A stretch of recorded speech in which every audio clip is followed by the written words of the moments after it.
A Korean Mafia boss walked into his daughter's nursery and found his black maid breastfeeding his baby. What he did next didn't just change two lives, it ignited a war that would leave bodies in the street and blood on his hands. But this isn't a story about scandal. It's about a woman who lost everything finding a reason to live again. It's about a man who ruled through fear learning that true power comes from love. And it's about a baby girl whose survival would cost more than anyone could have imagined. This is a story of poison and prayers, of violence and redemption, of a family forged not in tradition, but in fire. The fortress stood on the edge of Seoul like a warning. Steel gates, bulletproof glass, guards who never smiled. Inside, the marble floors gleamed under crystal chandeliers. But no amount of luxury could hide what this place really was, the command center of one of Korea's most feared criminal organizations. Tonight, something was wrong. A baby's scream cut through the reinforced walls, sharp, desperate, fading. Baby Rain had been crying for 3 hours. 3 hours, and no one had come. In the war room on the second floor, Minji Park sat motionless before a wall of monitors. His jaw was carved from stone, his dark suit impeccable, his eyes fixed on screens showing every corner of his territory. A phone pressed to his ear, he negotiated a weapons shipment in rapid Korean, his voice cold and precise. But every time his daughter's cry pierced the soundproofing, his hand tightened on the armrest. He told himself the nanny would handle it. That's what he paid her for. But the crying didn't stop. If anything, it was getting weaker. 3 floors below, in the staff quarters near the kitchen, Jarvis Omens knelt on the marble entryway with a scrub brush in her trembling hands. She'd been cleaning the same section for 20 minutes. Her vision blurred, her chest so tight she could barely breathe. 7 weeks. It had been 7 weeks since she buried her daughter. 7 weeks since she held Jalen for the last and only time. Her tiny, perfect body already cold, the umbilical cord still attached, the hospital room silent except for Jarvis's screams. Every cry from upstairs tore the wound open again. She pressed the brush harder against the floor, whispering prayers through clenched teeth. Please, God, make it stop, please. I can't do this again. But Rain's cries intensified, ragged now, choking, the sound of a child in agony. Jarvis's hands stilled. Something was wrong. This wasn't normal crying. This was pain. She looked toward the grand staircase, her heart hammering. Staff weren't allowed in the family wing. She'd been told explicitly, know your place, stay invisible. But that scream. Her body moved before her mind could stop it. The brush clattered to the floor. She ran, her footsteps echoing through the empty halls, one hand on the marble railing, her lips moving in silent prayer. Please let her be okay. Please. God, not again. Not another baby. She burst through the nursery door and froze. The room was suffocating. Too hot. The air thick with a sickly sweet chemical smell. Baby Rain lay in her designer crib, convulsing. Foam gathered at the corners of her tiny mouth. Her skin burned with fever, her lips cracked and gray. Her eyes rolled back, showing only whites.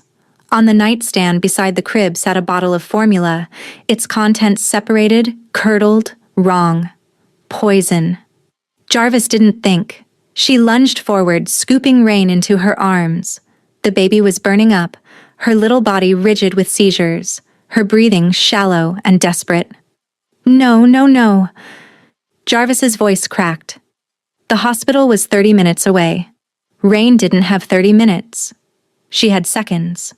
And then Jarvis felt it. The familiar ache in her breasts.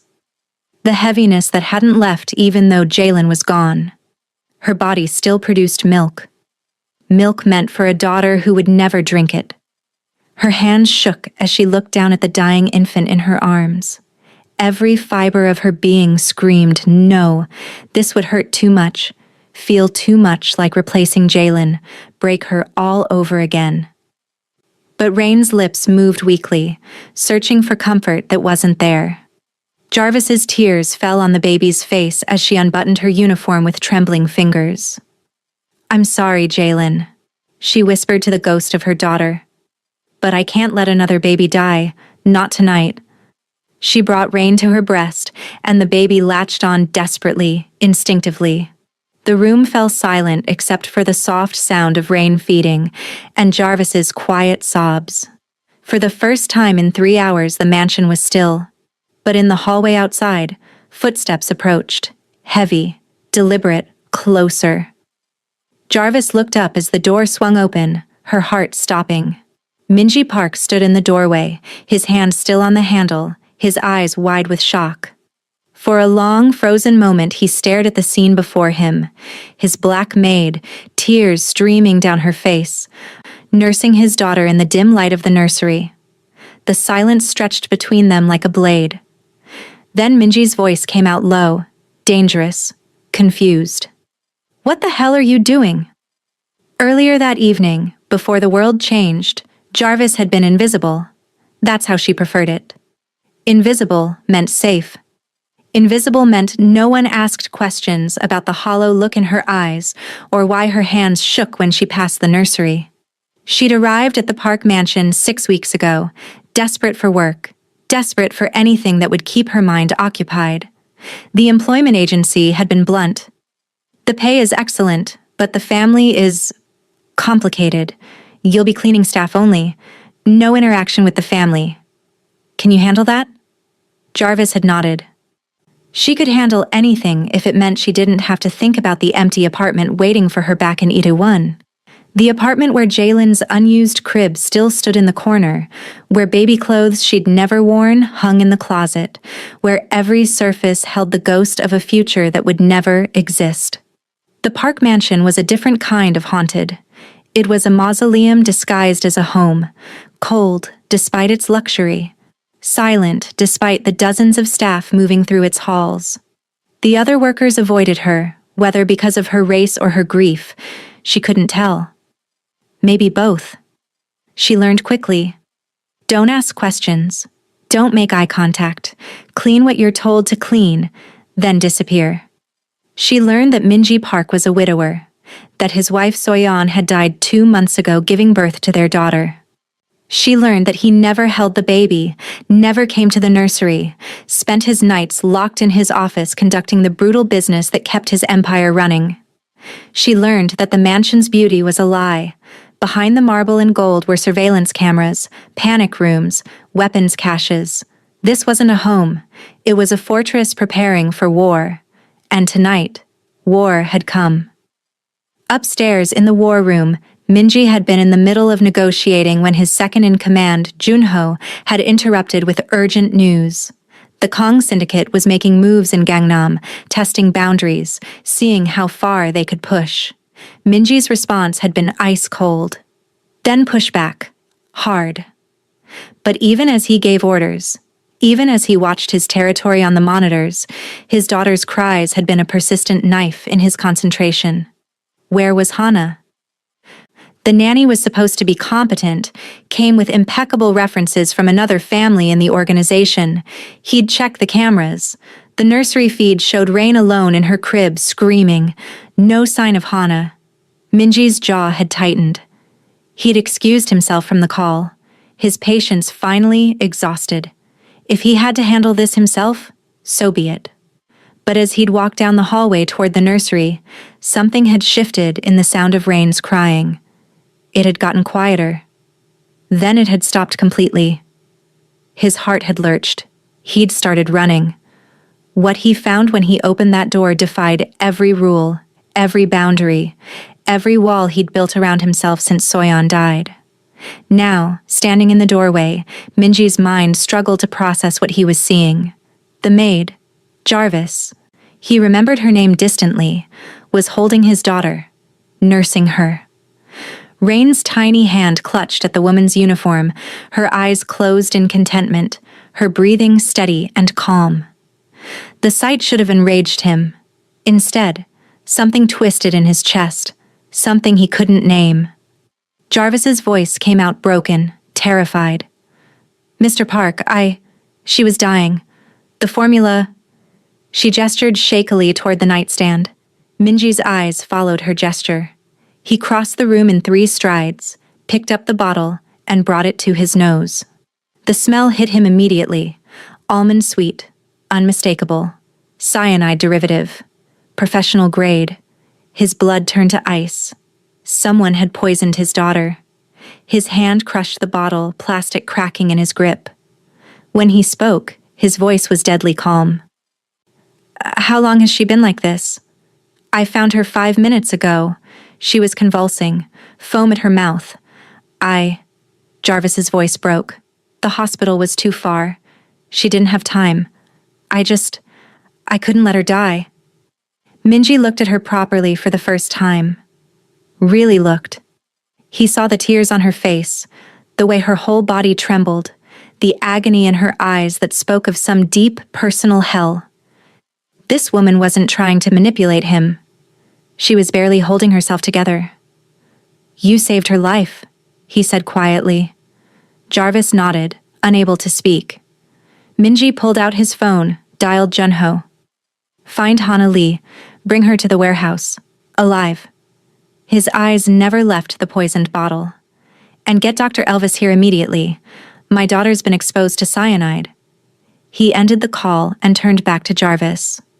Rain had fallen asleep in her arms, peaceful, her little chest rising and falling steadily. The sight of them together, this black woman holding his Korean daughter with such tender care, should have felt wrong in a dozen different ways. Instead, it felt like the first right thing he'd seen in months. But this was his world. A world where weakness got you killed. Where rivals would see this moment. A maid nursing his child as the ultimate vulnerability. He hardened his voice, forcing steel back into his tone. "Go back to your quarters. Tell no one about this." Jarvis carefully stood, moving to lay Rain back in the crib. The moment she did, the baby whimpered, her small face scrunching up, already seeking the comfort she'd just lost. Jarvis's face crumpled. "She needs—" "I said go." Minji's voice was sharp enough to cut. Jarvis fled. Her footsteps quick on the marble, her shoulders shaking. Alone with his daughter, Minji stood over the crib and watched Rain settle into fitful sleep. His hands were shaking, with rage, with something else he refused to examine. Someone had tried to kill his child, in his own home, under his protection. And a woman he barely knew, a woman with no reason to risk herself, had saved her. He picked up the poisoned bottle with careful fingers, his mind already racing through the implications. This wasn't random. This was targeted, professional, designed to look like an accident. The Kangs? Possibly. But they usually went for direct hits, not poison. Which meant the threat was closer. Much closer. Minji's phone buzzed. Dr. Elvis would arrive in 10 minutes. Junho had located Hana at a high-end hotel in Gangnam, credit cards showing recent shopping sprees far beyond her salary. Good.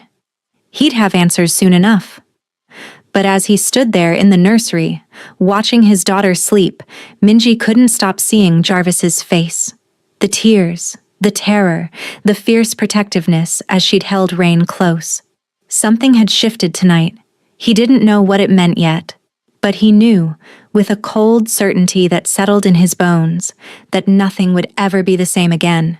Before we continue with what happened next, I need you to hit that subscribe button, because this story is about to get darker, and you won't want to miss a single moment of what Minji discovers about the people he trusted most. Dr. Elvis arrived within minutes, a stern woman in her 60s who'd been treating the Park family for decades.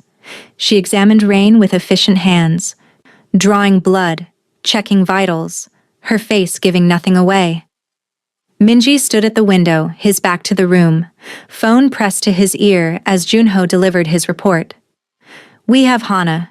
She's not talking yet, but her bank records tell a story. 200,000 deposited 3 days ago from an offshore account, another 300,000 scheduled to transfer tomorrow." "Don't let her lawyer up," Minji said quietly, I'll be there within the hour. Dr. Elvis cleared her throat. He turned. The baby will be fine, she said, packing up her equipment. Whatever poison was in that formula, she didn't ingest enough to cause permanent damage. Whoever fed her... She paused, choosing her words carefully. They saved her life. Another 10 minutes and we'd be having a very different conversation. Minji's jaw tightened. How much did she ingest? Enough to cause the seizures and fever, not enough to stop her heart. If she'd drunk the full bottle... Dr. Elvis didn't finish the sentence. She didn't need to. After the doctor left, Minji sat in the armchair beside Rain's crib. His daughter slept peacefully now, her small chest rising and falling in steady rhythm. So fragile, so dependent on him for protection. And he'd failed her. He'd been so consumed with business, with maintaining control, with drowning his grief in work that he hadn't even noticed his daughter's screams for 3 hours. What kind of father did that make him? The image of Jarvis holding Rain kept replaying in his mind. The way she'd cradled his daughter with such gentleness, despite her own obvious pain. The tears streaming down her face as she'd nursed a child that wasn't hers. Why would she do that? Risk her job, her position, everything, for a baby she barely knew? Minji had built his empire on understanding motivation. Everyone wanted something. Money, power, protection, revenge. But what did Jarvis want? She'd asked for nothing, expected nothing. She'd just acted. It unsettled him more than he cared to admit. His phone buzzed. A text from his mother. Heard there was an incident. Coming tomorrow morning. Minji closed his eyes. Of course the staff had already been gossiping. In a household this size, secrets lasted about as long as snow in summer. By morning, everyone would know that the black maid had been in the nursery, that she'd held the baby, that she'd crossed every boundary of propriety and hierarchy. And his mother would have opinions. Strong ones. Minji stood, looking down at his sleeping daughter one last time. I'll keep you safe, he whispered, whatever it costs. Even as he said it, he wondered if he'd already paid too high a price. 3 floors below, Jarvis sat on the edge of her narrow bed, her whole body shaking. Her uniform was still unbuttoned, her breasts aching from the sudden feeding. She wrapped her arms around herself, trying to hold the pieces together. She'd saved the baby. Rain was alive because of her. So why did she feel like she was dying? Because holding that child, feeling her small body against her chest, had brought Jalen back with devastating clarity. For those few minutes, Jarvis hadn't been in a stranger's mansion in a foreign country.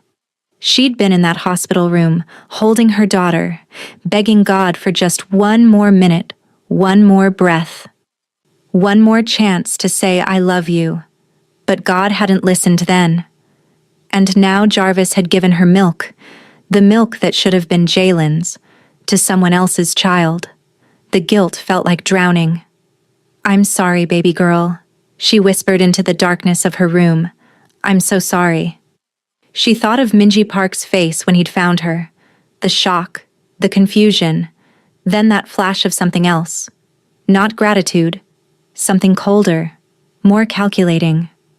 The look of a man doing math, weighing costs and benefits.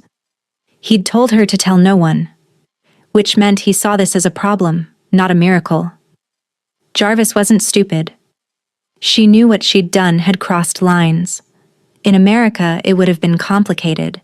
In Korea, in this world of rigid hierarchies and criminal power, it was probably unforgivable. She should pack her bag, leave before they fired her. Before the shame became unbearable. But even as she thought it, she knew she couldn't. Because upstairs in that nursery was a baby girl who'd been poisoned by someone close enough to get inside these walls. A baby whose father was too consumed by his empire to notice she was dying. A baby who'd reached for Jarvis with tiny, desperate hands and held on like she'd found something she needed. Jarvis had failed to save Jalen. Maybe saving Rain could be her penance, Or maybe it would destroy them both. In the war room, Minji stood before the wall of monitors, watching footage from the nursery on rewind. There, Hana entering with a bottle at 6:47 p.m. She placed it on the nightstand, checked her phone, then left quickly, her movements nervous, guilty. At 7:15, she exited the mansion entirely, telling the gate guard she had a family emergency. The cameras showed no one else entering the nursery until Jarvis burst through the door at 9:52 p.m. 3 hours. His daughter had been screaming for 3 hours while he sat one floor below, too busy to care. The shame of it burned like acid. Junho appeared in the doorway. "Boss, Hana's at the warehouse. She's asking for a lawyer." Minji's smile was cold. "Tell her she can have one. After she talks to me." He grabbed his jacket and headed for the door. Someone had tried to murder his daughter. By morning, he'd know who, and by the time he was finished with them, they'd wish they'd never been born. But as he walked through the mansion's halls, passing the closed door of Jarvis's quarters, he couldn't shake the image burned into his mind. A woman weeping as she saved a child that wasn't hers, giving everything, asking nothing. In his world, that kind of selflessness didn't exist, which meant either she was the best con artist he'd ever met, or she was something far more dangerous. Someone real. Morning came too quickly.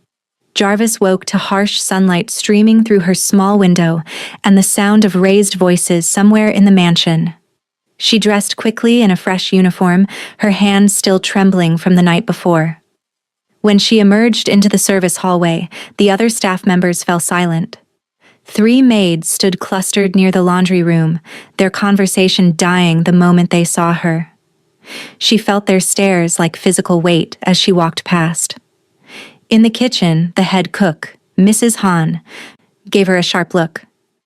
"Mr. Park wants you to stay in the staff areas today. No cleaning upstairs." "Yes, ma'am." "And Jarvis?" Mrs. Han's voice softened slightly. "Whatever happened last night, be careful. This family has rules." Jarvis nodded, her throat too tight to speak.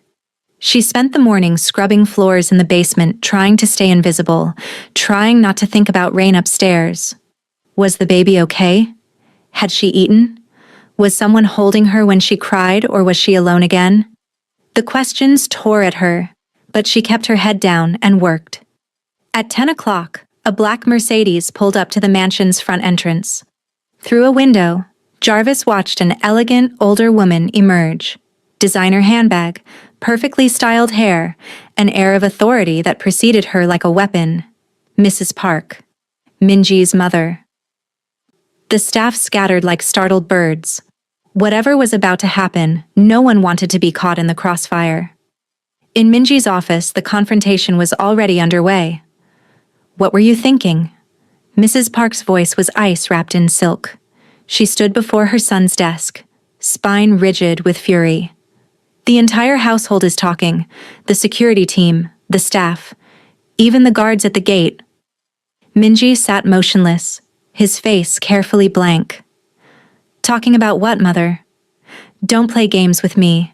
The American maid was in Rain's nursery, holding her, nursing her." She spat the last word like poison. "Do you understand what this looks like? It looks like someone saved my daughter's life while I was too busy to notice she was dying." Mrs. Park's eyes flashed. "You don't know anything about this woman, where she came from, what she wants." "She wants nothing," Minji interrupted quietly. "I checked her background this morning. Jarvis Omens, 27 years old. Arrived in Seoul 2 months ago on a work visa. Before that, Los Angeles. No criminal record, no debts, no connections to any rival organizations."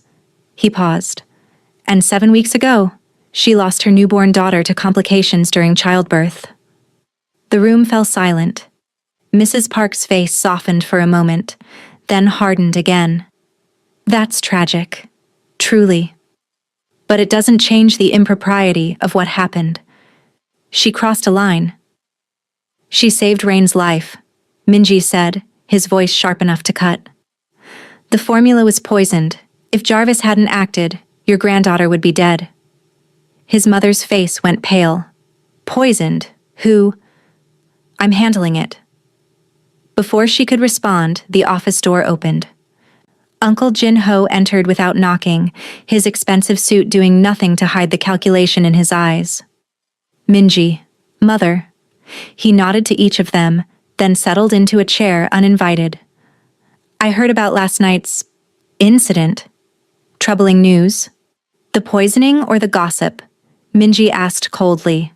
Jin-ho waved a hand. Both, naturally. But nephew, you must understand how this appears to the organization. A maid, a foreign maid, nursing your daughter?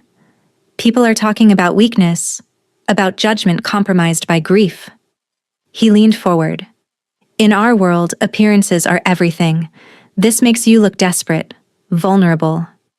I don't care how it looks. You should. Jin-ho's voice hardened. The Kangs are watching for any sign of weakness. The moment they think you're distracted, emotional, making decisions based on sentiment rather than strategy. He didn't finish the sentence. He didn't need to. Mrs. Park moved closer to her son's desk. Jin-ho is right. I know you're grateful to this woman, and perhaps we should give her a bonus, a reference for another position. But she cannot stay here. The damage to your reputation.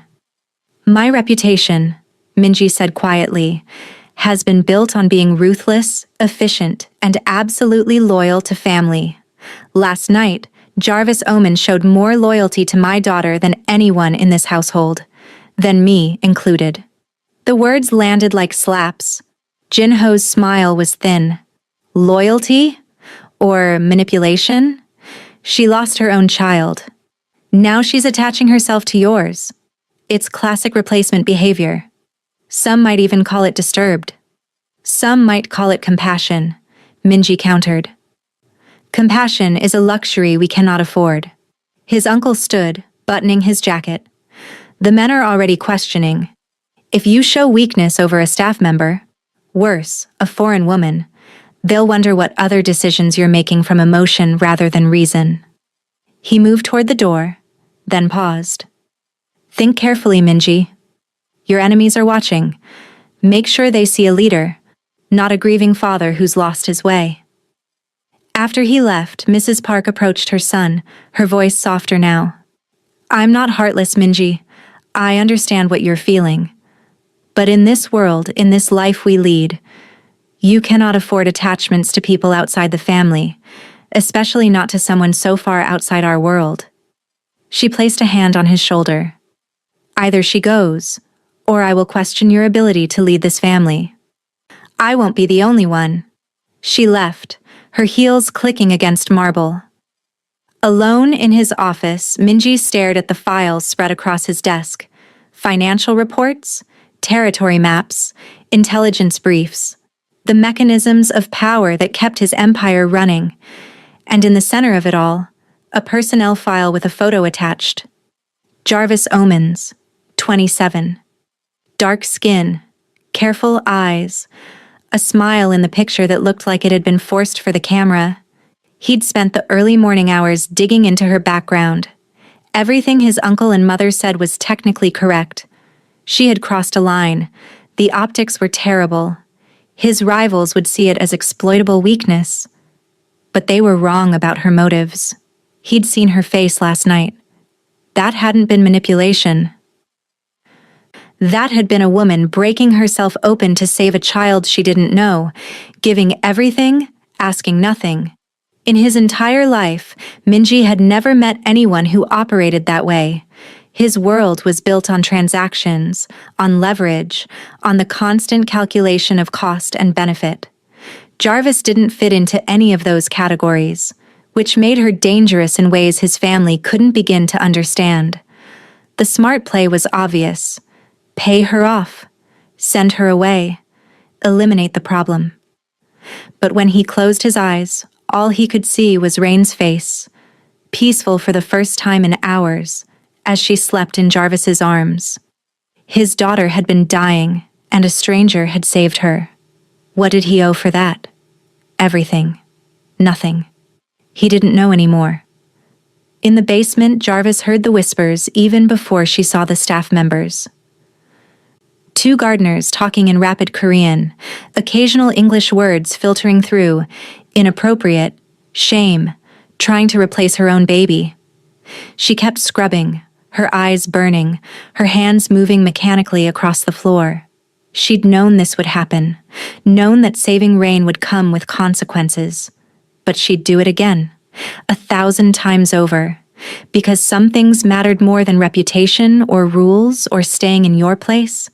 Some things mattered more than survival, like making sure one more baby didn't die while the world looked away. The summons came at 4 in the afternoon. A security guard appeared in the kitchen where Jarvis was peeling vegetables, his face carefully neutral. "Mr. Park wants to see you. His office. Now." The other staff members went silent. Jarvis set down the peeler with trembling hands and followed the guard through corridors that seemed longer than they'd ever been. The office was on the second floor, behind a heavy oak door. The guard knocked once, then opened it and gestured for Jarvis to enter. Minji stood at the window, his back to her. The room was dark despite the afternoon sun. Heavy curtains drawn, a single lamp casting long shadows. Maps covered one wall. Territory marked in red and blue, borders between power and danger. A glass case held what looked like antique weapons. Knives, a revolver, something older that might have been a sword. This wasn't just an office, it was a war room. "Close the door," Minji said without turning. Jarvis did, her heart hammering so hard she could barely hear her own thoughts. "Sit." She sat in the chair across from his desk, her hands clasped tight in her lap. Minji finally turned to face her. His eyes were unreadable, dark, assessing, giving nothing away. He moved to his desk but didn't sit, instead leaning against it, arms crossed. "You saved my daughter's life," he said quietly. "I don't know how to repay that debt." Jarvis's throat was too tight to speak. She shook her head slightly, trying to convey that she wanted nothing. The formula was poisoned with a cyanide derivative, professional grade. If you hadn't acted when you did, Rain would have died before any doctor could reach her. He paused. "The nanny, Hana Lee, confessed this morning. She was paid by a rival organization to kill my daughter." Horror washed through Jarvis. "Oh my God." "She's been dealt with." Minji's voice was flat, and Jarvis understood immediately what that meant. She felt sick. "I checked your background," he continued. "I know about your daughter, Jalen. I'm sorry for your loss." Tears burned Jarvis's eyes. She blinked them back hard. "I understand why you did what you did, and I'm grateful. More than I can express." Minji's jaw tightened. "But you need to leave." The words hit like a physical blow. Jarvis had expected this, but hearing it still felt like the ground opening beneath her. "Mr. Park, I'm giving you 3 months' salary as severance. Junho will arrange a flight back to Los Angeles, and I'll provide a recommendation for any future employer." His voice was careful, controlled. "What you did was heroic, but my mother is right. This situation has become complicated. People are talking. My organization is built on perception, and right now, perception is that I'm making emotional decisions." He finally met her eyes. "I can't afford that." Jarvis stood on shaking legs. "She needs me. She has doctors, nurses. My mother can help until I hire a new nanny. She needs someone who'll notice when she's dying." The words burst out before Jarvis could stop them. "Someone who'll hear her crying and actually come. Someone who cares about her as more than just a job or a duty." Minji's face hardened. "You don't know what she needs. You don't know this world." "I know what it's like to lose a child." Jarvis's voice cracked. "I know what it's like to be helpless, to watch them slip away, to have one chance to save them and fail." She stepped closer, desperation making her bold. "I couldn't save my daughter, but I saved yours. And you're going to throw me out because it makes you look weak?" Because it makes us targets. Minji's control finally cracked. Do you understand what my enemies will do if they think I care about you? If they see you as leverage? He ran a hand through his hair, frustration evident. The moment they believe you matter to me, they'll hurt you to hurt me. That's how this works. Then don't let me matter. Jarvis's voice dropped to a whisper. Let me stay. As staff. As nothing. I don't need acknowledgement or gratitude. She couldn't finish. Just need one more chance to hold a baby who's still breathing. Just need to believe I'm not completely broken. Just need something that makes sense in a world that's taken everything. But she couldn't say any of that. Minji looked at her for a long moment. Something passed across his face. Regret, maybe, or recognition. Then he shuddered it away. I'm sorry, he said, and his voice held genuine pain. But my answer is final. Junho will have everything arranged by tomorrow morning. Jarvis felt herself fracturing. Please, let me say goodbye to her. Just let me hold her one more time. Minji's jaw worked. For a second she thought he might agree. Then he shook his head. No. Clean breaks are better. For both of you. The cruelty of it took her breath away. She stood there shaking, her last desperate plea dying in her throat. Then she straightened her spine, finding some final reserve of dignity. You're making a mistake, Mr. Park. Her voice was steady now, cold. That baby knows love. She felt it last night when I held her. She'll remember. Even if you don't want her to. She moved toward the door. Babies know when they're safe. And they know when they're alone. You're choosing to make her alone. She walked out before he could respond. Her vision blurred with tears. Behind her, Minji stood frozen at his desk. Her final words echoed in the silence. Babies know when they're safe. And they know when they're alone. He'd told himself this was the right choice. The smart choice. The only choice that protected Rain from becoming a target, that protected his organization from appearing weak, that protected him from feeling things he couldn't afford to feel. But as he stood there in his war room, surrounded by maps of territory he controlled and weapons he'd used to defend it, all he could think about was his daughter upstairs, alone, just like he'd been since Soyeon died. From the nursery 3 floors above, a baby's cry began. Faint at first, then growing stronger. Minji closed his eyes, his hands gripping the desk until his knuckles turned white. He'd made his choice. Now he'd have to live with it. Jarvis left the mansion at dawn, carrying the same small duffel bag she'd arrived with 7 weeks ago. No one came to see her off. The morning shift guards avoided her eyes as they opened the gate. Seoul stretched before her. A city of 10 million people where she knew exactly no one, spoke almost none of the language, and had nowhere to go.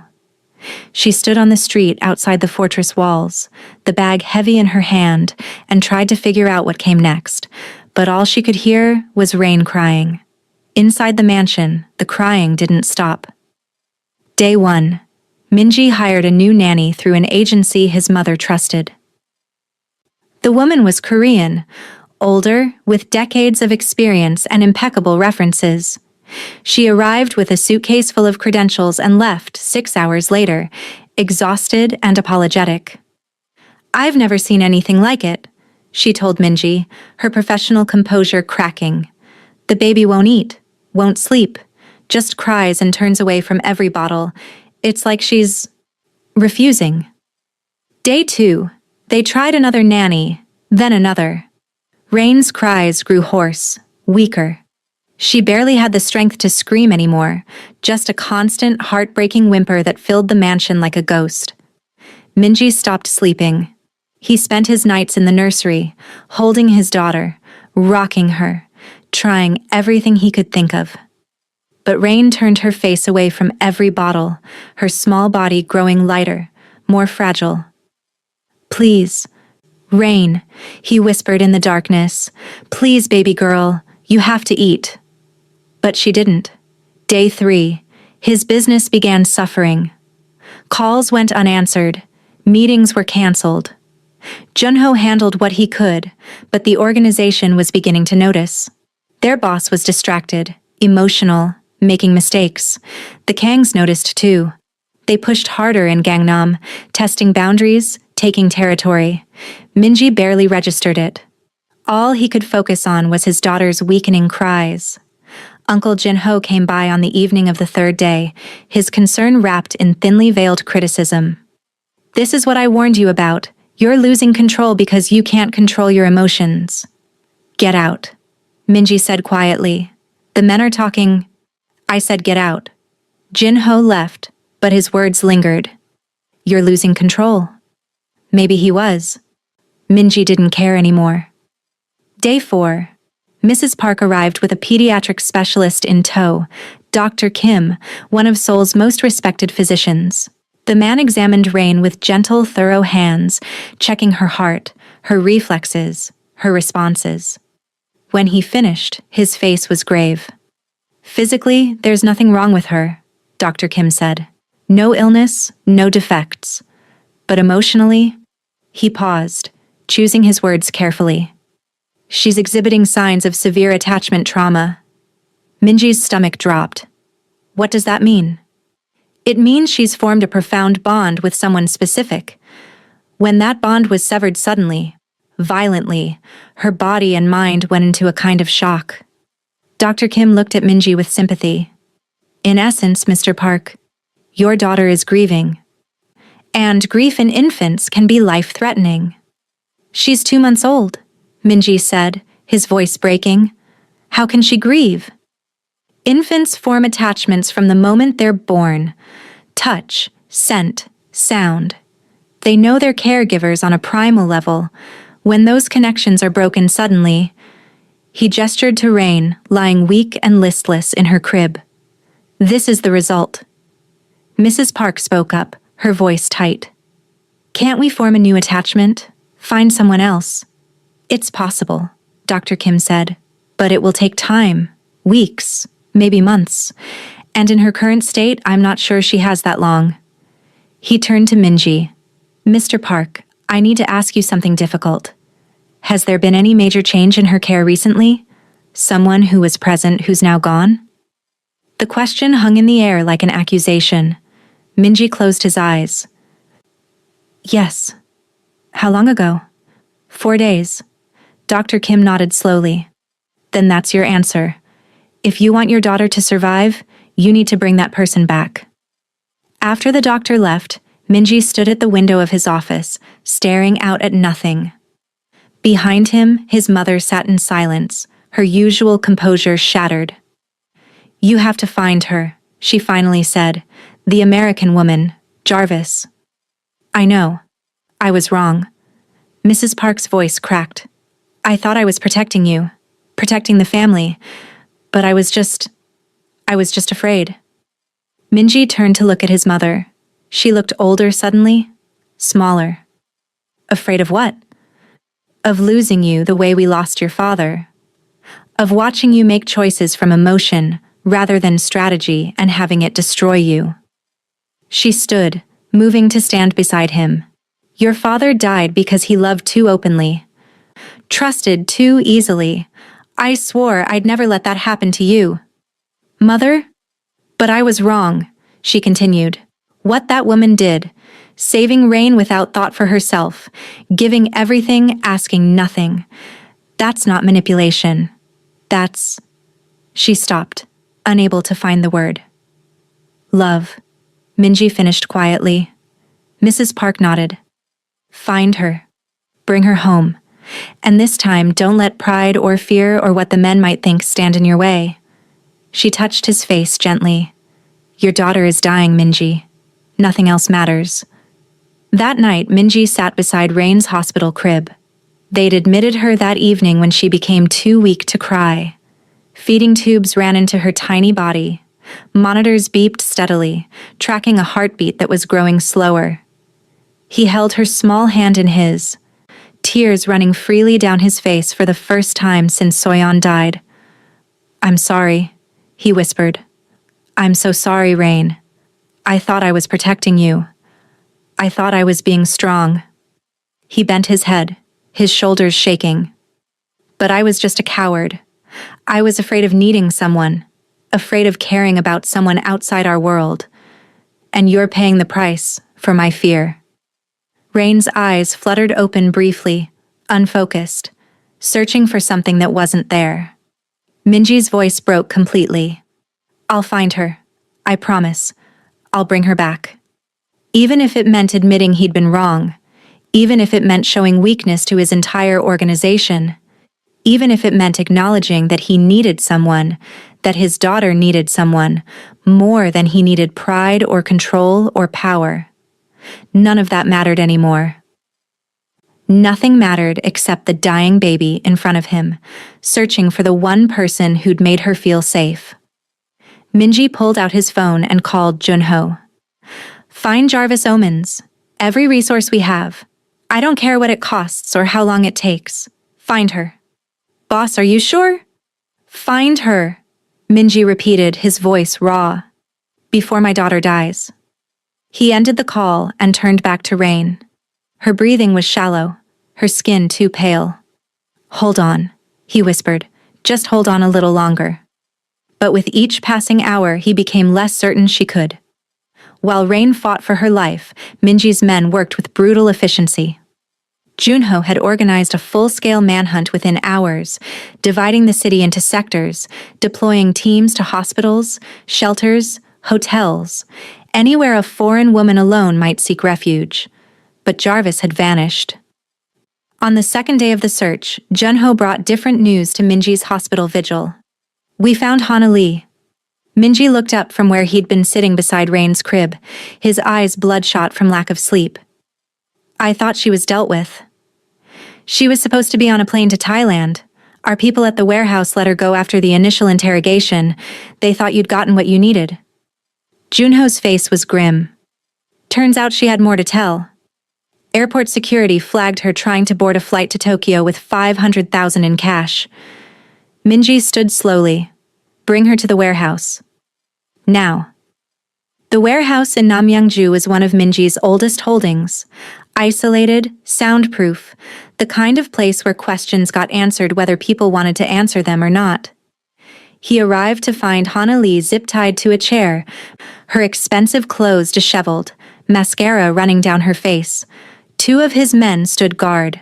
Junho waited by the door. Minji dismissed everyone except Junho, then pulled up a chair directly in front of Hana.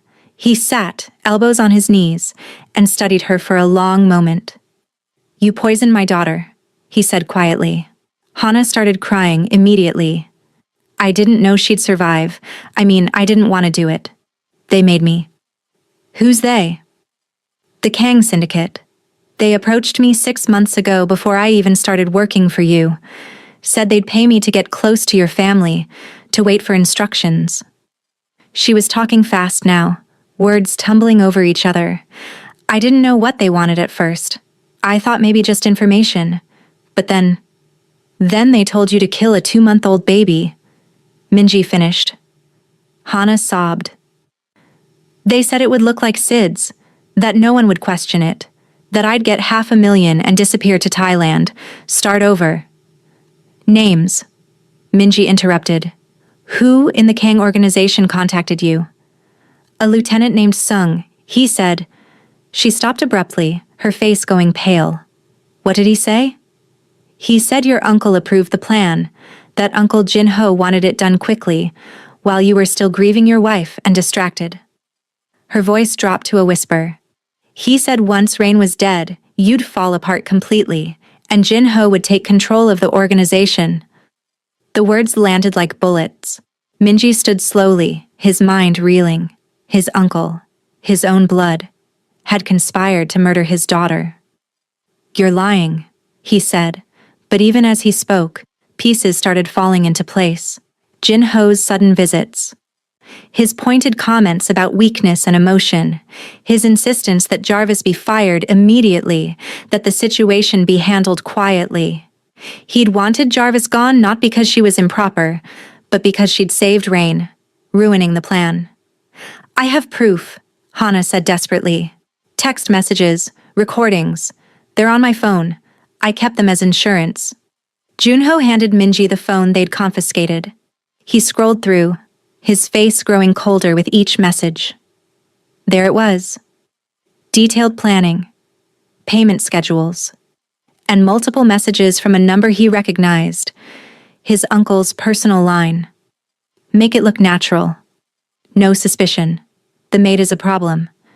If she saw the formula, she needs to disappear too. Once the baby is gone, he'll break. That's when we move. Minji's hands shook as he read. Not from fear. From rage so pure and cold it felt like ice in his veins. He looked at Junho. Where is my uncle? At the family house in Pyeongchangdong. Get him. Bring him to the main house. Tell him it's urgent family business. Minji's voice was deadly calm. Don't let him make any calls. Junho nodded and left immediately. Minji turned back to Hana. One more question. Where is Jarvis Omens? Hana's face crumpled. I don't know, I swear. But your uncle, he said she wouldn't last a week on Seoul streets. Foreign woman, doesn't speak Korean, no money. He said, she stopped. Say it. He said she'd probably end up dead in an alley somewhere, and it would solve both problems at once. Minji's control finally snapped. He grabbed Hana by the front of her shirt and hauled her up, the chair scraping against concrete. If she's dead because you and my uncle decided my daughter was expendable, his voice was barely human. I will make you wish you'd died with her. He dropped her back in the chair and walked out, leaving her sobbing. Outside, he pulled out his phone and called the search teams. Expand to the rougher areas, homeless camps, street corners in Itaewon and Hongdae, hospitals that take uninsured patients. His voice cracked slightly. Find her, before it's too late. 2 hours later, Minji sat in his office at the main house, the recorded confession playing on speaker. His mother sat beside him, her face ashen. Other senior members of the organization stood around the room, their expressions ranging from shock to fury. When the recording ended, Uncle Jinho stood in the center of the room, surrounded by Minji's men. He'd arrived 20 minutes ago, confident and smiling. Now his confidence was evaporating rapidly. This is fabricated, he said, but his voice wavered. The Kangs are trying to divide us. Minji played another recording. Jinho's voice, clear and unmistakable. The baby is leverage. Remove the leverage, remove his strength. The room went silent. Mrs. Park stood, her whole body trembling. You tried to murder your own niece? Your brother's grandchild? Jinho's face twisted. Don't pretend you cared about that baby. Soyeon died giving birth to her. Every time Minji looks at Rain, he sees his failure to protect his wife. That child has been destroying him from the inside since she was born. He turned to Minji. I did this for you. For the family. You've been weak, distracted, making decisions based on emotion. Shut your mouth, Minji said quietly. And now you're obsessed with some American woman who means nothing. Minji moved faster than anyone expected. His fist connected with Jinho's jaw with a sickening crack. The older man went down hard. She saved my daughter's life, Minji said, standing over his uncle, while you were plotting to end it. So tell me, uncle, who's the real threat to this family? Jinho struggled to his knees, spitting blood. You've gone soft. You care more about a foreign maid than about the organization your father built. My father built this organization to protect family, Minji interrupted. You tried to destroy mine, and for that? He looked at his men. Get him out of my sight. Take him to the secondary warehouse. Hold him there until I decide what to do with him. As they dragged Jinho away, the man's composure finally shattered. You'll regret this. The Kangs won't stop. They'll come for her. For the baby. For everyone you care about. The door closed on his threats. Minji turned to his mother. His voice was raw when he spoke. I'm going to find Jarvis. And when I do, she's coming home. Anyone who has a problem with that can leave now. No one moved. Mrs. Park stepped forward and embraced her son. "Find her," she whispered. "Bring her home to Rain. Nothing else matters." Minji nodded, pulled away, and headed for the door. But before he left, he turned back to address the room. "Spread the word through the organization. Jarvis Omens is under my protection. Anyone who touches her, threatens her, or interferes with bringing her home will answer to me personally." His eyes swept the assembled men. "And tell the Kangs, if they've hurt her, there won't be a place in Seoul they can hide." He left, the weight of command and desperation driving him forward. Somewhere in the city, Jarvis was alone, sick, maybe dying, and his daughter was dying without her. Time was running out for both of them. If you're feeling this story deep in your chest, hit that like button right now. And drop a comment.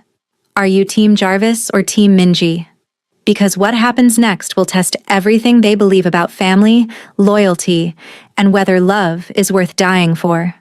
Seoul at night was a city of neon and shadows, a million lights that somehow made the darkness deeper.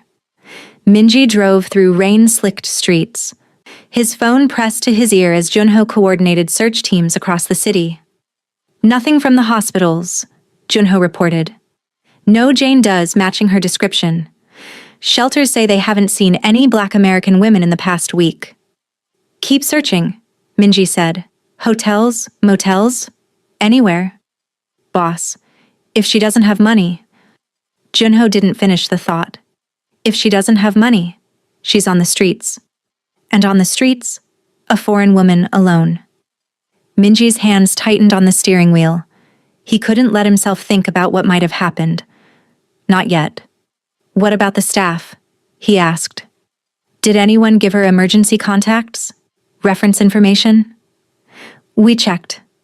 She listed the employment agency as her only contact in Seoul. Before that, a Los Angeles address, an apartment she stopped paying rent on 2 months ago. Because she'd fled after losing Jaylin.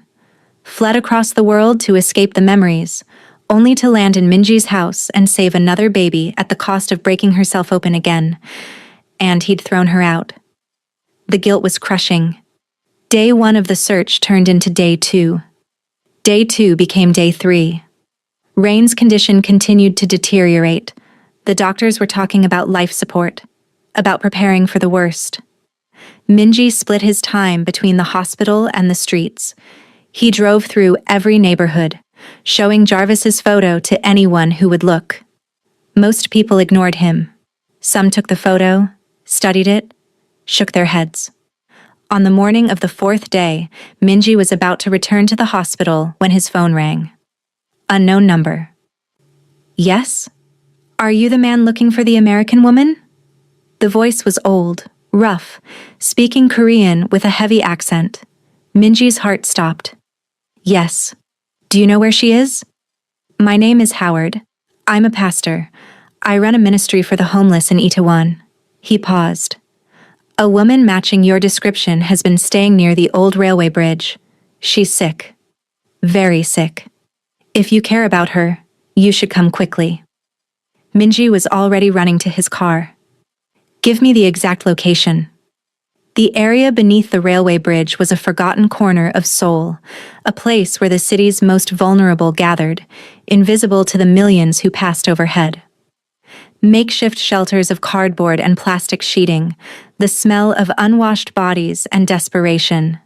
Minji parked illegally and ran toward a group of people huddled around a barrel fire. An old man looked up, Korean, but dressed in Western clothes that had seen better days. A pastor's collar hung around his neck. "Howard?" Minji asked. The old man nodded, studied him for a moment, then gestured. "Follow me." They walked deeper under the bridge, past clusters of homeless individuals who watched with wary eyes. Finally, Howard stopped beside a makeshift shelter. Plastic tarp stretched over a shopping cart, a thin blanket visible inside. "She's been here 3 days," Howard said quietly. "Feverish, not eating. We tried to get her to a hospital, but she kept saying she had no money, no insurance. Said she was fine." He shook his head. "She's not fine." Minji knelt beside the shelter. Jarvis? No response. He pulled back the tarp. She was curled on her side on the concrete, wrapped in a thin blanket that did nothing against the cold. Her face was gaunt, her lips cracked and bleeding. Her skin burned with fever even from inches away. Jarvis, he said again, louder. Her eyes fluttered open, unfocused. Am I dead? Her voice was barely a whisper. No. Minji carefully gathered her into his arms. She weighed almost nothing. No, you're not dead. And neither is Rain, but she will be without you. Jarvis tried to pull away weakly. You threw me away. The words cut deeper than any knife. I know. I was wrong. I was a coward. His voice broke. Please, Jarvis. Don't let her pay for my sins. Don't let her die because I was too afraid to admit I need you. She looked at him then. Really looked. Her fevered eyes finding his face in the darkness. Rain? She's dying. Attachment trauma. She won't eat, won't sleep. The doctors say she's grieving for you. He pulled her closer, feeling how fragile she'd become. Please, come back. Save her again. Tears slid down Jarvis's face. Why should I? You didn't believe me. You chose your pride. I chose wrong, Minji said fiercely, about everything, and I'll spend the rest of my life making it up to you if you let me. But right now, my daughter needs you, and I... He stopped, the words catching in his throat. You what? Her voice was faint. I need you too, he finished quietly. More than I've needed anyone since Soyeon died. Maybe more than I've needed anyone ever. Jarvis stared at him for a long moment. Then she nodded weakly. Take me to her. Minji stood with her in his arms, turning to Howard. Thank you. For protecting her. For calling me. Howard nodded. Take care of her, son. She's been through more than anyone should have to bear. I will, Minji promised. I swear it. He carried Jarvis to his car, settled her in the passenger seat, wrapped his jacket around her shaking frame. She was already drifting in and out of consciousness, the fever burning through her. He drove toward the hospital like a man possessed, one hand on the wheel, the other holding hers. Stay with me, he said, just a little longer. Rain needs you. I need you. Jarvis's fingers tightened weakly around his. I'm here, she whispered. I'm here. But even as she said it, her grip was loosening, her breathing shallow. Minji pressed harder on the accelerator, rain hammering against the windshield, Seoul's lights blurring past. Hold on, he thought desperately. Both of you, just hold on. Minji burst through the hospital doors carrying Jarvis, shouting for help. Nurses rushed forward with a wheelchair, but he refused to put her down, following them instead to Rain's wing. Sir, she needs medical attention. My daughter needs her more, Minji said. 5 minutes. Give me 5 minutes, then you can treat her.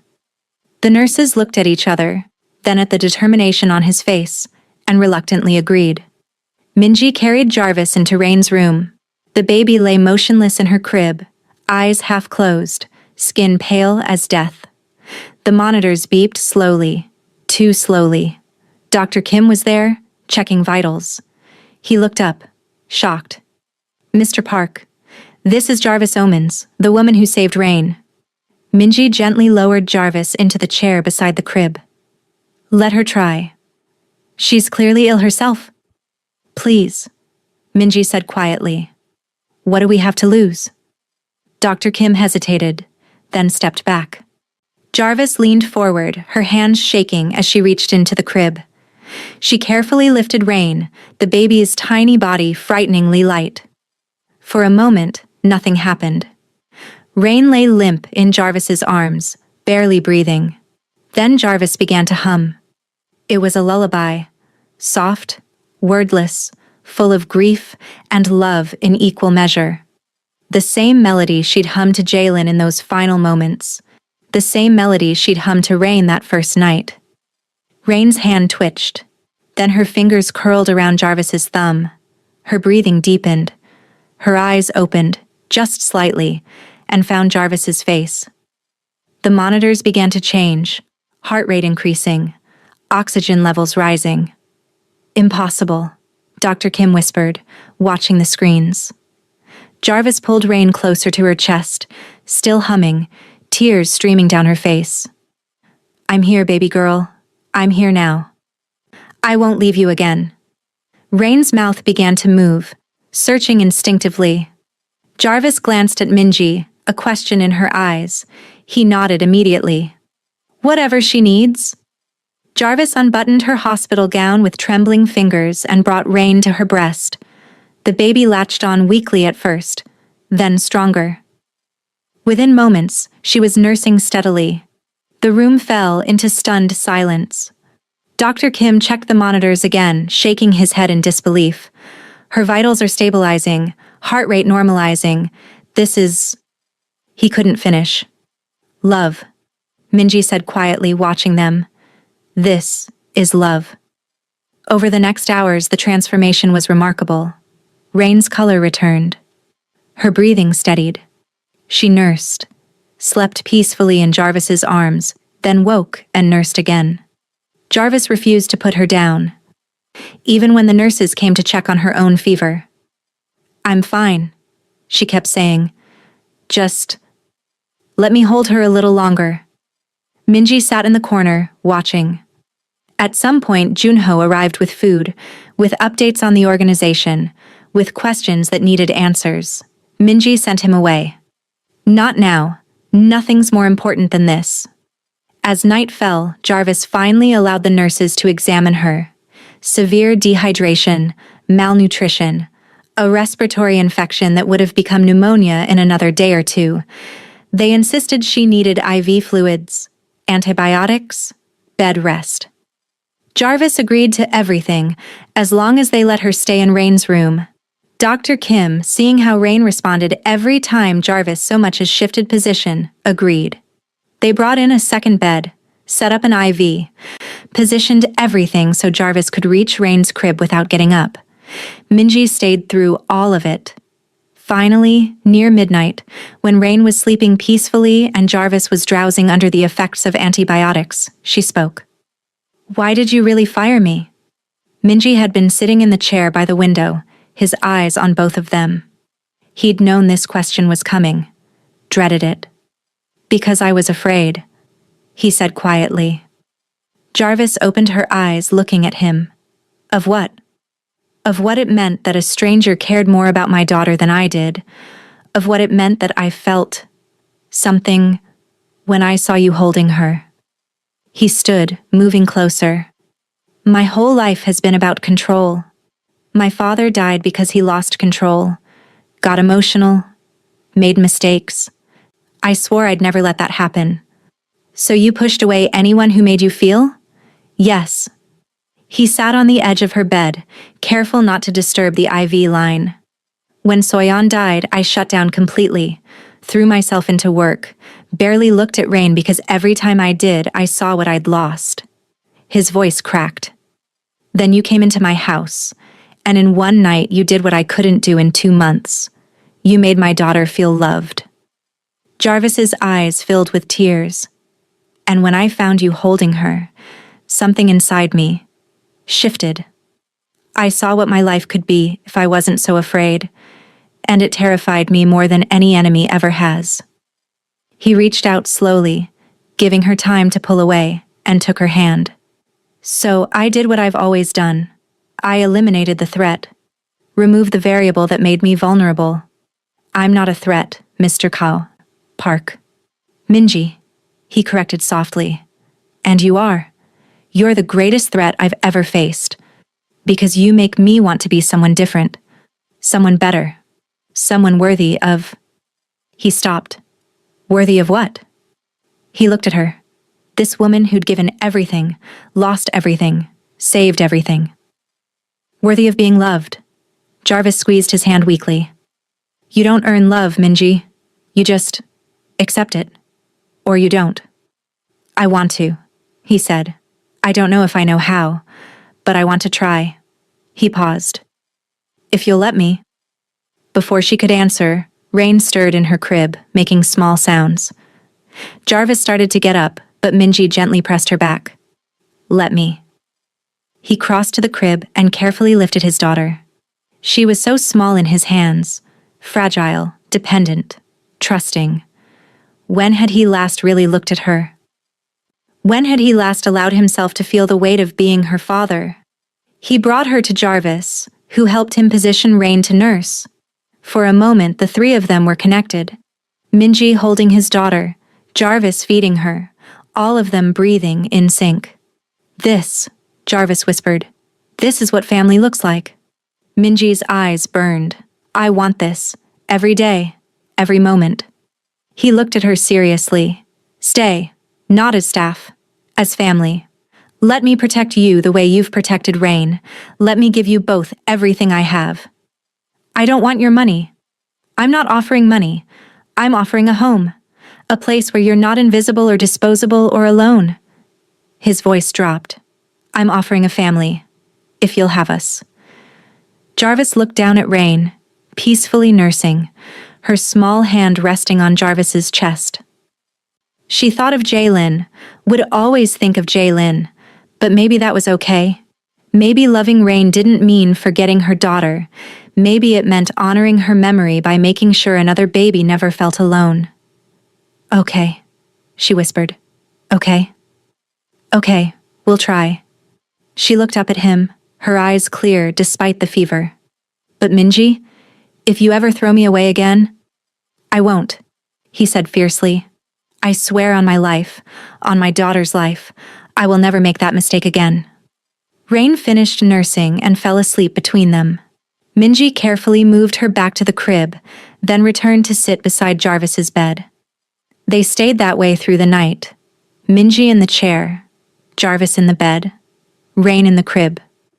A makeshift family, held together by nothing but choice and desperation, and a love that had been forged in the worst possible circumstances. But as dawn broke through the hospital windows, painting them all in soft gold light, it felt like maybe, just maybe, they'd found something worth fighting for, something worth living for, something that might actually be called home. A week later, Rain was released from the hospital. Dr. Kim pronounced her fully recovered, with strict instructions that Jarvis remain as her primary caregiver. The bond is too strong to break again, he told Minji privately. That baby knows who saved her, who loves her. Don't separate them. Minji had no intention of it. Jarvis was also recovering, the antibiotics and rest bringing color back to her face, strength to her movements. But she still tired easily, still needed time to heal. When they arrived at the mansion, everything had changed. Mrs. Park waited at the entrance, her face composed but her eyes uncertain. She approached Jarvis slowly. Miss Omens, I owe you an apology. Her voice was formal but genuine. I was wrong about you. Wrong about everything. You saved my granddaughter's life. Twice. And She stopped, emotion breaking through her control. I almost cost both of them everything because I was afraid. Jarvis shifted Rain in her arms. I understand fear, Mrs. Park. It makes us do things we regret. Yes. The older woman's eyes glistened. But understanding doesn't erase the harm. If there's anything I can do to make amends. Help me take care of her, Jarvis said simply. Teach me about your culture, your family. Let me be part of this, not just someone on the outside. Mrs. Park nodded, relief evident on her face. I would be honored. Inside, Jarvis discovered she'd been moved to a suite on the family floor, not the servants' quarters. The room was beautiful. Large windows overlooking the garden, a private bathroom, a sitting area. And next door, connected by an interior door, was Rain's nursery. So you can hear her at night, Minji explained. So she's never alone, and neither are you. The first days were an adjustment. Jarvis was treated as family, not staff. The other workers didn't know how to act around her. Some were warm. Others remained distant. Jarvis didn't care. She had Rain. And slowly, carefully, she was learning she might have Minji too. They fell into a routine. Mornings were for Rain, feeding her, bathing her, playing with her as she grew stronger each day. Afternoons, Minji would join them. At first he was awkward, uncertain how to interact with his daughter, but Jarvis guided him. Like this, support her head. She likes when you talk to her. She knows your voice.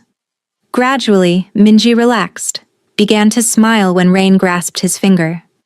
Started coming to the nursery first thing in the morning instead of heading straight to his office. His organization noticed the change. Some approved, seeing their boss finally engaged with life instead of drowning in grief. Others worried about the foreign woman's influence. Minji made his position clear in a meeting with his senior men. Jarvis Omens is under my protection. Completely. Anyone who disrespects her disrespects me. Anyone who threatens her threatens my family. His eyes swept the room. Are we clear? The message spread quickly through the organization. Most accepted it. Those who didn't were invited to find employment elsewhere. Evenings became Jarvis's favorite time. After Rain was asleep, she and Minji would sit in the garden, the same garden she'd once cleaned as invisible staff. He taught her basic Korean. She taught him to let his guard down. You don't have to be in control every second, she told him one night. It's okay to just be. I don't know how to just be. Then learn. For Rain. For yourself. She paused. For us. Us. He repeated softly. I like the sound of that. 6 weeks after their return, Minji invited Jarvis to the garden after Rain's bedtime. She found him standing near the koi pond, something in his hands. I need to tell you something, he said when she approached. Jarvis's heart jumped. Okay. In my world, we seal oaths with blood. Family ties, business contracts. Blood is the ultimate promise. He turned to face her, his expression vulnerable in a way she'd never seen. But I want to give you something different. He opened his hand. A gold ring lay in his palm. Delicate, antique, beautiful. This was my grandmother's. My father's mother. She was the strongest woman I ever knew. Survived the war. Raised 6 children alone after my grandfather died. Built a life from nothing. He held the ring up to the light. This ring represents legacy, survival, family. Jarvis's breath caught. I'm not asking you to love me, Minji continued. I don't deserve that yet. Maybe I never will. But Rain loves you. And I. He took a breath. I need you both. More than I need this empire, this life, any of it. He dropped to one knee. Please, Jarvis. Be my family. Let me spend the rest of my life proving that you're not disposable, not invisible, not alone. Let me protect you and honor you, and build something real with you. Tears streamed down Jarvis's face. Minji. If you need time, I understand. If you want to say no, I'm not looking to replace what you lost, she interrupted. Soyeon was Rain's mother. I would never. You're not replacing anyone, he said fiercely. You're creating something new, something that wouldn't exist without you. You're the reason my daughter is alive, the reason I'm alive. You gave us both a future when we had none. Jarvis looked at the ring, at this man kneeling before her, at the mansion that had once been her prison and was now becoming her home. She thought of Jaylin, would always think of Jaylin. But maybe her daughter's brief life could have meaning if it led to this. If Jarvis's grief and survival could save another baby, heal another broken man, build a family from ashes. If this is real, she said slowly, if you're truly choosing us over everything else, your pride, your reputation, all of it, then yes, I'll be your family. Minji's face transformed. He slid the ring onto her finger, then stood and pulled her into an embrace. She felt his shoulders shaking, realized he was crying. "Thank you," he whispered into her hair. "Thank you." They stood that way for a long time, holding each other in the garden while Seoul's lights twinkled around them. Inside, Rain slept peacefully in her crib. Outside, guards patrolled the walls. And between those two worlds, violence and innocence, danger and safety, two broken people found that maybe love was possible after all. Even in the darkest places, especially in the darkest places, for 2 months, peace reigned. Jarvis integrated fully into the family. Mrs. Park taught her Korean traditions, how to prepare certain foods, the proper way to honor ancestors. Minji's men accepted her presence with varying degrees of warmth, but none challenged it openly. Rain thrived. She was sitting up now, laughing, reaching for Jarvis and Minji with equal joy. The mansion filled with sounds it had never held before. Baby giggles, lullabies, the soft conversations of a family finding its rhythm. Minji divided his time between business and family in ways he'd never managed before. He still ran his organization with an iron fist, but he came home for dinner. He spent mornings with Rain. He fell asleep most nights with Jarvis in his arms. It felt like maybe they'd actually pulled it off. Maybe they'd built something sustainable from the ruins of their separate tragedies. But Uncle Jin-ho had not been idle. Minji had exiled him, stripped him of rank and territory, but left him alive. A mistake, though he didn't know it yet. Jin-ho had spent those 2 months nursing his rage and making new alliances. The Kang Syndicate was more than happy to help. Minji Park was strong, but every man had a weakness. And Jin-ho knew exactly what his nephew's weakness was now. The woman. And the baby. On a perfect autumn afternoon, Jarvis took Rain to a private park in Gangnam, one of the few public spaces where she felt comfortable, protected by the bodyguards Minji insisted accompany them everywhere. Today, there were 3 guards, Junho, and 2 younger men named Dae and Sungmin. They maintained a discreet distance while Jarvis spread a blanket on the grass and let Rain explore the world with her hands and mouth. "Look, baby girl," Jarvis laughed as Rain grabbed at falling leaves. "Isn't it beautiful?" Rain babbled happily, her whole face lit with joy. Jarvis felt her heart swell. This was what life was supposed to be. Not the grief that had nearly destroyed her, not the fear that had driven her across the ocean. Just this, a baby laughing in the sunshine, a future that felt possible. She pulled out her phone to text Minji. "Your daughter is perfect. Get home early if you can." She was smiling at the screen when she heard the first gunshot. Everything happened at once. Junho was suddenly beside her, shouting, "Get down!" Dae and Sungmin drew weapons, positioning themselves between Jarvis and the park entrance. Smoke grenades exploded across the grass. Chaos erupted. Screaming civilians, more gunfire, the professional coordination of a team that had planned this carefully. Jarvis grabbed Rain and ran, her only thought to get the baby to safety. But the smoke was everywhere, disorienting, blinding. Someone tackled Dae from behind. Sungmin fired 3 times, then went down as well. Junho grabbed Jarvis's arm. "The car." He never finished. A bullet caught him in the shoulder, spinning him around.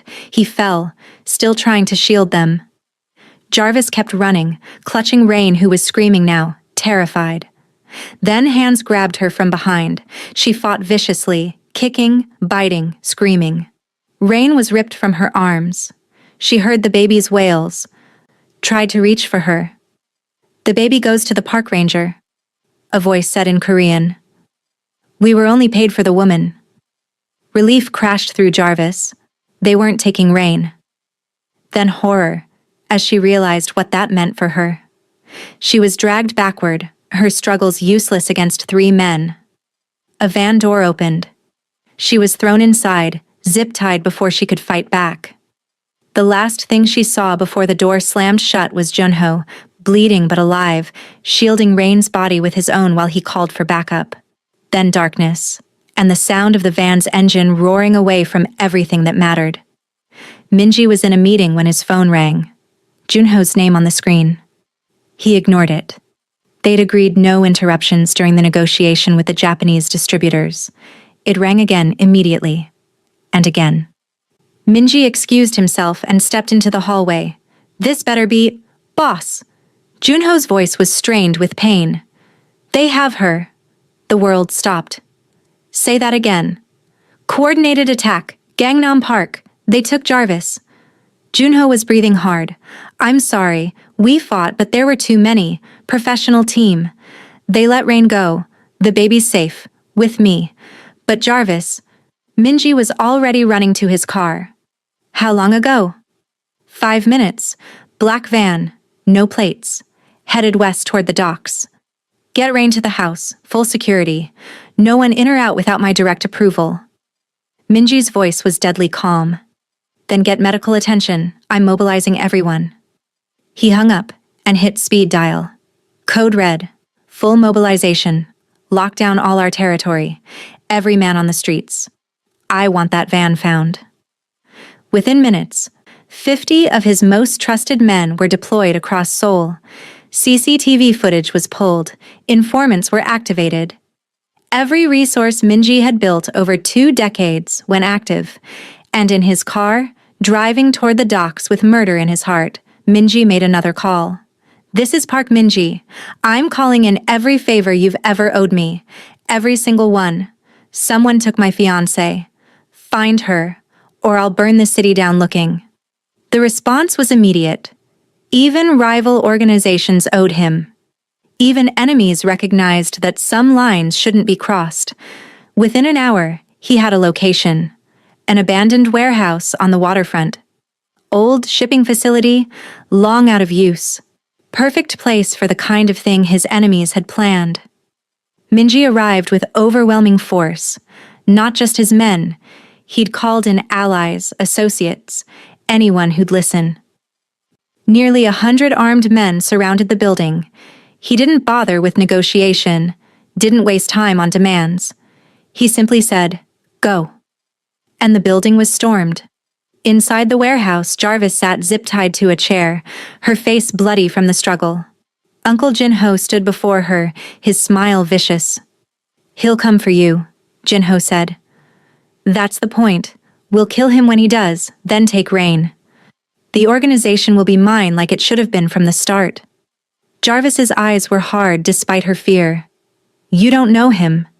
You don't know what you've started. I know he's weak. I know he's been weak since that foreign whore Soyeon died. And now he's even weaker because of you. Junho leaned close. Tell me, what's it like? Ruining a man just by existing? I didn't ruin him, Jarvis said quietly. I saved him. And he saved me. That's what you'll never understand. Love doesn't make you weak. It makes you unstoppable. Junho laughed. Romantic nonsense. Let's see how romantic you feel when... The first explosion cut him off. The building shook. Gunfire erupted from every direction. Minji's men poured through the doors, not rushing, but moving with military precision. The Kong fighters tried to resist but were overwhelmed within minutes. And through the smoke and chaos came Minji himself, a gun in each hand, his face absolutely cold. He cut through his enemies like a force of nature. Anyone who raised a weapon died. Anyone who moved toward Jarvis died. He was methodical, efficient, terrifying. Finally, he reached the center of the warehouse. Junho stood behind Jarvis's chair, a gun pressed to her head. One more step and she dies. Minji stopped. The warehouse fell silent except for the sound of distant sirens. Uncle, Minji said quietly, this is your last chance. Walk away. Live. I'll even let you leave the country. So you can hunt me down later? Junho spat. You chose her over your blood, over your family. You deserve to watch her die. His finger tightened on the trigger. Jarvis threw herself sideways with all her strength. The chair tipped. She fell hard. The shot went wide. Minji's shot didn't. Jinho stumbled backward, blood spreading across his chest. He looked down in shock, then up at his nephew. You actually... I chose family, Minji said, moving forward. You chose greed. You tried to murder my daughter. You kidnapped my wife. And you thought I'd let you live? Jinho fell to his knees, gasping. The organization will never accept her. They already have. Minji stood over his uncle, his face carved from stone. And the ones who haven't, the ones who think like you, who see weakness where there's strength, they can join you in hell. Jinho died with his nephew's cold eyes, the last thing he saw. Minji immediately holstered his weapon and ran to Jarvis. He cut her zip ties, gathered her into his arms. Are you hurt? Did they? I'm okay. Rain? Safe, home with Junho and my mother. He cupped her face, checking for injuries. God, Jarvis, when I got the call... She kissed him, hard and desperate and alive. I knew you'd come. Always. He pulled back, his hand still framing her face. Listen to me, all of you. His voice rose, addressing not just his men but the surviving Kang members being held at gunpoint. This woman is Park Jarvis, my wife. My daughter's mother. Anyone who touches her answers to me with their life. Spread the word through every organization in Seoul, in Korea, in Asia. The Parks protect their own. Test that at your peril. He helped Jarvis to her feet, kept his arm around her as they walked through the warehouse. Bodies lay everywhere. His men parted to let them through, their faces showing respect, perhaps even awe. Outside, rain had started falling. Minji wrapped his jacket around Jarvis's shoulders. It's over, he said. I promise you're safe. Jarvis leaned against him, shaking from adrenaline and relief. Take me home. I need to see Rain. Yes. He guided her to his car. Let's go home. Drop a heart in the comments if you're feeling this story. Tell me, would you have stayed? Would you have fought for a family that costed this much? Your stories inspire me, and I want to hear them. The aftermath of the warehouse battle rippled through Seoul's underworld. The Kang Syndicate, recognizing they'd picked a fight with the wrong man, formally requested peace. Terms were harsh. They surrendered territory, paid reparations, and agreed to leave the Park organization alone permanently. Minji's status solidified. The men who'd questioned his strength saw what happened when someone threatened his family. He wasn't weak. He was something far more dangerous. A man with everything to lose, and the will to destroy anyone who tried to take it. But reputation and territory didn't matter much to Minji anymore. What mattered was sitting in the garden 3 weeks later, watching Jarvis teach Rain to clap her hands. What mattered was the sound of his daughter's laughter. What mattered was coming home to something real. Jarvis healed quickly, physically. The emotional scars took longer. She had nightmares about the kidnapping, about being separated from Rain. Minji would wake to find her checking the baby's room at 3 a.m, needing to see her breathing. She's safe, he'd whisper, guiding her back to bed. We're all safe now. I know. I need to see her. He understood. They'd all been through trauma. They'd all been broken and put back together. 6 weeks after the warehouse, Minji made a proposal. Not to Jarvis. They were already engaged. This proposal was different. Marry me, he said. Officially. Let's make this legal, permanent, real. Jarvis smiled. It already is real. I know, but I want the world to know it too. I want Rain to grow up knowing we chose each other. Chose this family. He took her hand. I want to stand in front of everyone who matters and claim you as mine. Let you claim me as yours. So they planned a wedding. Small, private, mixing Korean and American traditions. Mrs. Park helped with arrangements, her relationship with Jarvis warming into something genuine. You've been good for him, she told Jarvis one afternoon while they were addressing invitations. He smiles now. He's present. I haven't seen him like this since he was a boy. He's been good for me too, Jarvis said. He gave me a reason to keep living when I thought my life was over. The wedding took place in the mansion's garden on a perfect autumn day. Rain was the flower girl, toddling down the aisle in a tiny hanbok, giggling as she scattered petals everywhere. Minji stood at the altar in a traditional Korean suit. Jarvis wore a fusion dress, American white lace with Korean silk embroidery. Beautiful and impossible to categorize, just like everything about their relationship. The ceremony was conducted by Howard, the pastor who'd helped save Jarvis. He spoke about families being made, not just born. About love being a choice you make every day, not just once. When it came time for vows, Minji went first. Jarvis, you saved my daughter. You saved me. You taught me that strength isn't about control. It's about having the courage to be vulnerable, to need someone, to choose love when everything says to choose fear. His voice thick with emotion.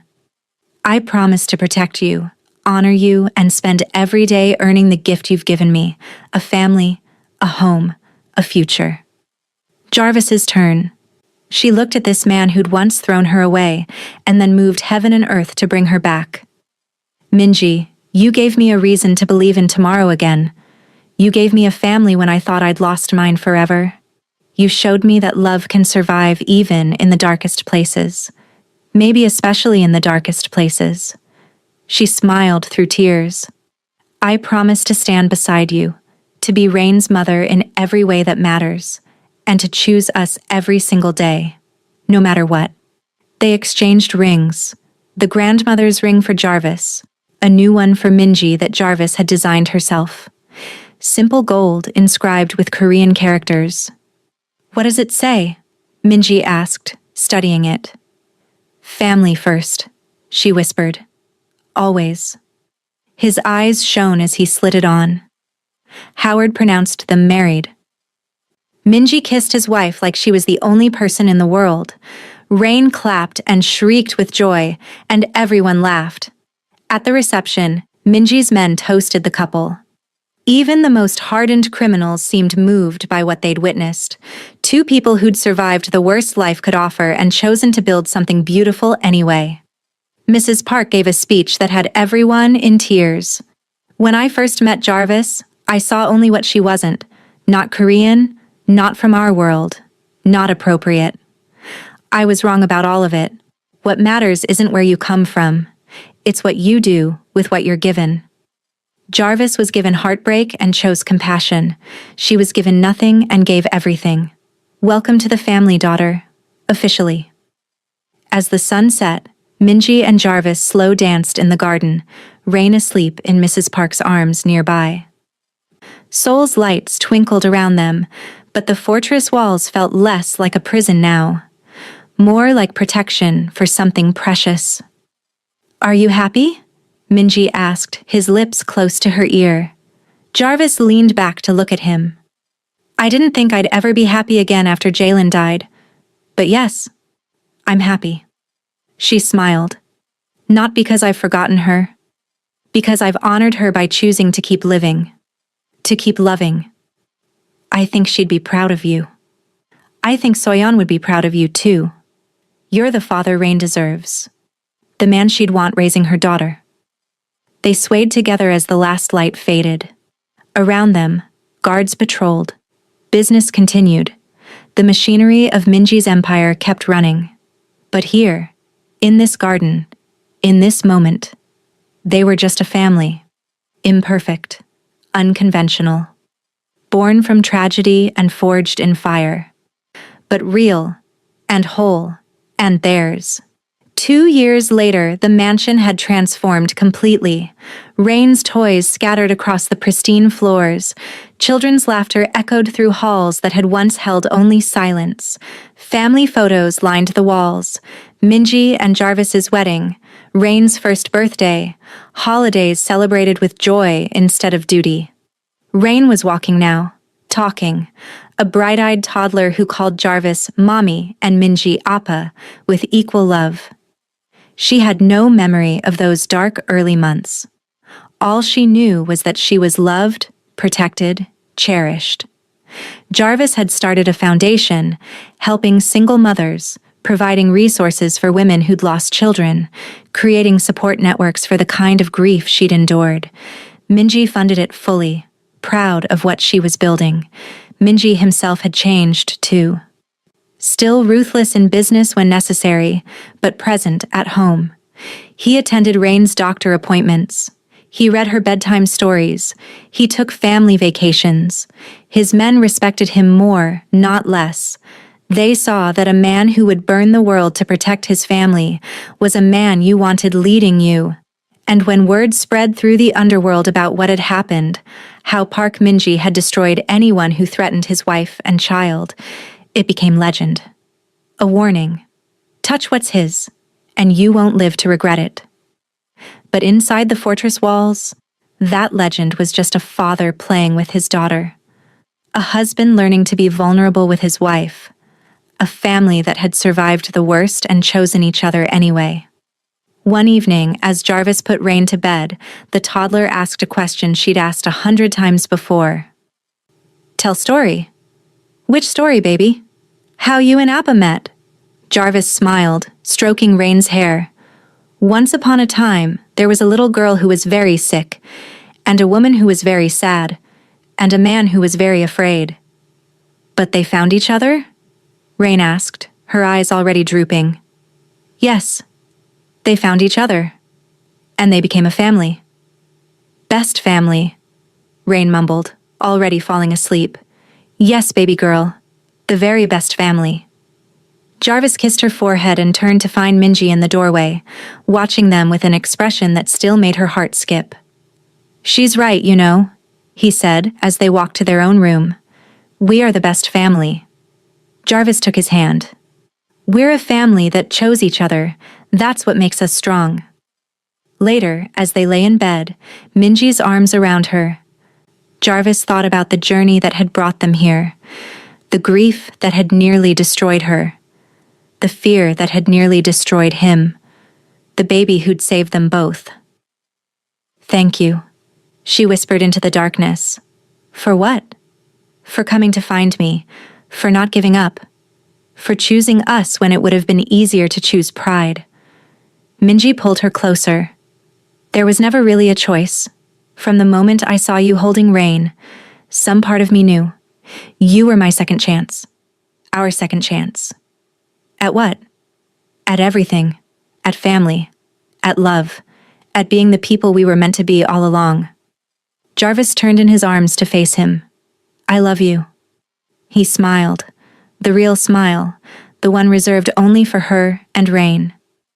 "I love you too. More than I thought I could love anything.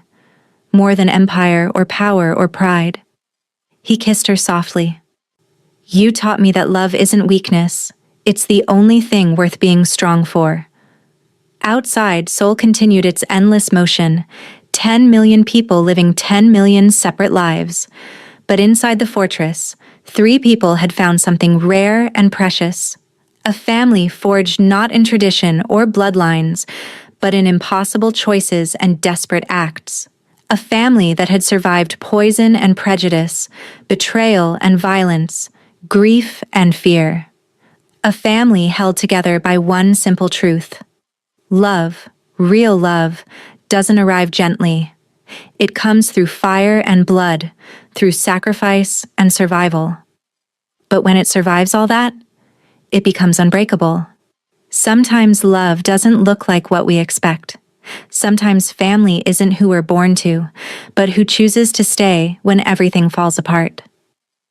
Jarvis and Minji's story reminds us that broken people can heal each other, that second chances are possible even after devastating loss, that choosing love, even when it costs everything, is always worth it. This story was about a maid and a mafia boss, but really it was about all of us, about the grief we carry, the fears that hold us back, the courage it takes to open our hearts after they've been shattered. For those watching who've lost someone, Jarvis honors Jalen by choosing to keep loving. Your loss doesn't mean your life is over. It means you understand how precious and fragile life is, and that makes you perfect for protecting someone else's. For those who've pushed people away, Minji learned that vulnerability isn't weakness. Opening your heart is the bravest thing you can do. The people who matter won't use your love against you. They'll honor it. And for everyone, family isn't always blood. Sometimes it's the stranger who saves you, the broken person who understands your pain. The choice you make to stay when leaving would be easier. If this story moved you, hit that subscribe button. Share it with someone who needs to hear that second chances are real, that love can survive anything, that families can be made, not just born. Drop a comment and tell us. 1. What part of this story made you cry? 2. Do you believe in second chances after devastating loss? 3. Have you ever had to choose between pride and love? What did you choose? Your stories matter to us. Your hearts matter to us. Thank you for watching. Thank you for believing in love even when it's hard. For those who choose love over fear. For families made, not born. This is their story. And maybe, just maybe, it's yours too.